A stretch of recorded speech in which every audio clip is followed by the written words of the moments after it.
You think that's a 51? It's not. It's a 32. This is a Nathan Dewey custom Gremlin.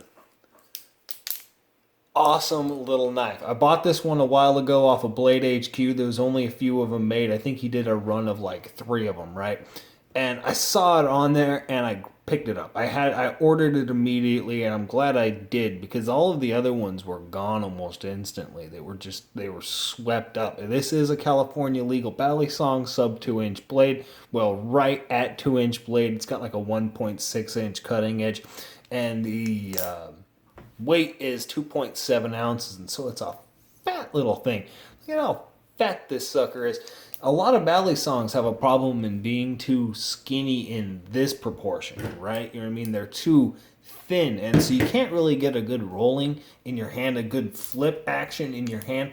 And this little thing here is opposite in a different, it's like that, but it's in a different way. You can see that it's too wide in this direction here, opposed to this direction like a lot of other balisongs. And so it's still really hard to flip around in my hand.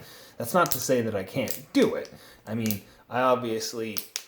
you play with this thing enough and you can get it down. It's definitely a lot of fun, but it's just a little fat thing. I love it. How thick and fat that blade is. It's got a decently thick blade stock for how big this actual knife is, and I just love, how much breadth this blade has. It's a really big blade. This thing is just awesome. The name Gremlin nailed it. It is all G10, solid G10 construction. I mean, obviously, except for the blade area itself. You can see the way that that's done. Excellently finished, I will say, as far as the scales go.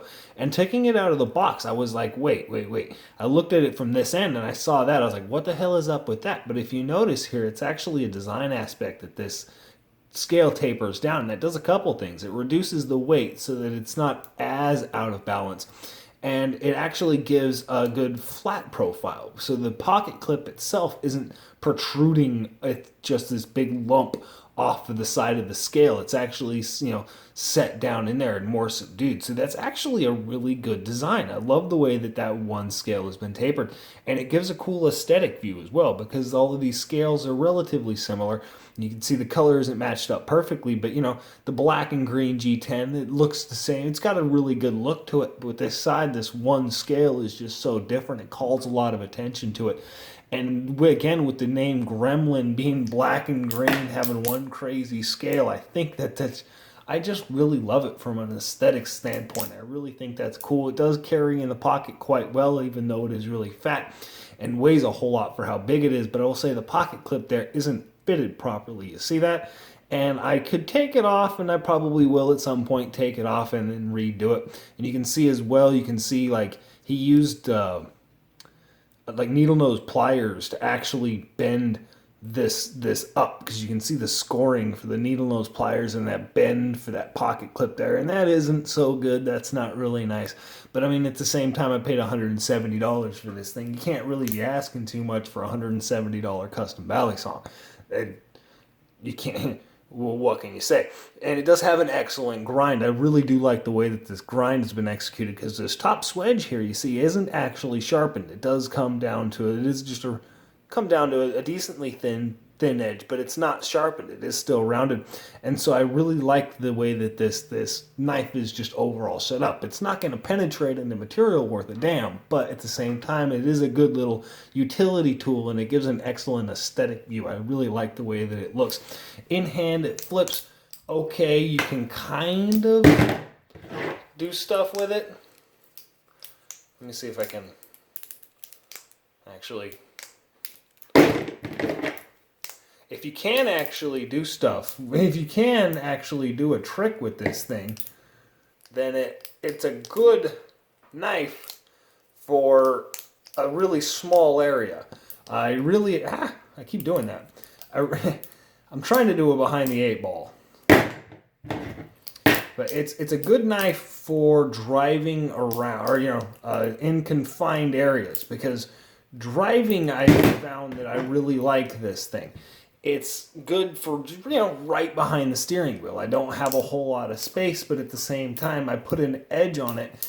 And so if I mess up enough and it will still cut me. So it's still got that little bit of balisongness to it. It still is a lot of fun to flip, but it's not a flipper. You know what I mean? It's not something that I'm ever gonna pull out because I want to play with the balisong. And this is basically everything that I can do with it. And you can see my transitions here are it's very difficult to transition. Hold on one second. Yeah, it's very difficult to do any sort of, don't drop it on the floor, but actually spinning it around in my hand, right?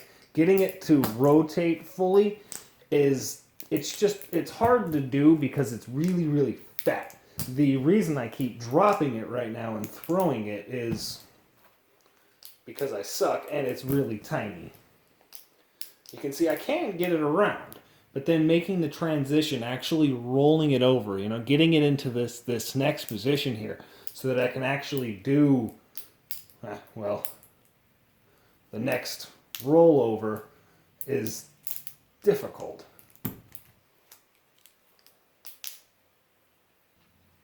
But with all of that, what can you really expect from a 2-inch California legal balisong? I mean, you can't ask too much out of it. It's not going to ever be...